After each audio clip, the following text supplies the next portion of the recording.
Hey, hope you're having a great day. Um, but before we moved to Forney, Texas, where we live, which is right outside of Dallas, we lived in Little Rock. We actually lived in Mableville, Mableville, Arkansas, and we lived at 14702 Black Oaks Court. And right beside us, our neighbors were Jim and Laura Turner, and we had known Jim and Laura for quite a while already through college and stuff like that. But it was so cool when they moved in beside us, and we spent a lot of time together. And we played cards together with our other neighbor, Wade Anderson, who has since passed away. But we just had so many incredible moments. So we had moments that were joyful, moments that were difficult. We would be outside talking for hours. We would spend time together, played badminton together. Just so many incredible memories together. And and so when we moved from Little Rock, it was hard. It was hard for our family. It was all we'd ever known. We'd been there for 10 years. And I remember we were getting ready to leave, and one of the most difficult things was leaving the community that we have with Jim and Laura. And so Jim and Laura gave us the most amazing gift. They gave us these chimes. And we have taken these chimes and we've put them beside our door, and so our front door. So every time we go in, every time we go out, even in the evenings, the wind's blowing here in Texas a lot, we can hear these chimes, and it's a constant reminder of the friendship that we have with Jim and Laura, a constant reminder of the relationship that we had. And every time I hear them, I think about a moment. I think about a time that we had together.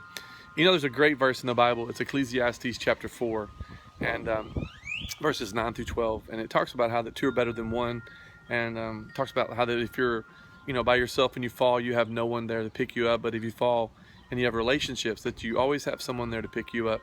And it goes on, it ends, then it talks about how that a cord of three strands cannot be easily broken. And the idea is that when your life is knit together with other people through community and relationships, that's the way God intended for us to live. He intended for us to live in community, in authentic relationships, not fake, superficial things, but authentic times where we share our difficulties, we share our joys, we share our journeys, we celebrate with one another. We're not envious of one another. We don't covet what others have, but we rather are just a part of true community. And that's what we have with Jim and Laura. And that's what we have here in our cul-de-sac here. I mean, where we live now, we live, here in this cul-de-sac. And I know all my neighbors, and we've got stories already that we've had with them and just opportunities. And so often we think about the church, quote unquote, and going to church and being involved in church, but you are the church. Where you live, you experience the community that God intended for you to have, your neighbors, your relationships, and such as that. And those chimes behind me are always a reminder to walk out my front door and be involved in the cul-de-sac, be involved in people's lives, be involved in moments and building relationships, not just with your church friends, but in the community and the culture. Because it makes such a difference, and it's good for Donna and I to think that as I look around, I know everyone that lives around me, and when we lived in Little Rock, we knew everyone that lived there. And so I just want to encourage you, because we take that verse and we think about it individually from our own life, that we don't need to be alone. But do you know that there are people around you today that they don't need to be alone? They need someone, maybe someone that's walking out beside your home, and you would go out and talk to them for a few minutes or whatever. Who knows that God has placed you, as he did Esther back in the Old Testament, for such a time as that, for that moment where you could spend time with someone and make a difference in their life. So I want to encourage you, don't live life alone, and celebrate the relationships that you have, and remember the moments that God's blessed you with. Because I'll tell you, the one thing I think about heaven is that's what we're taking with us.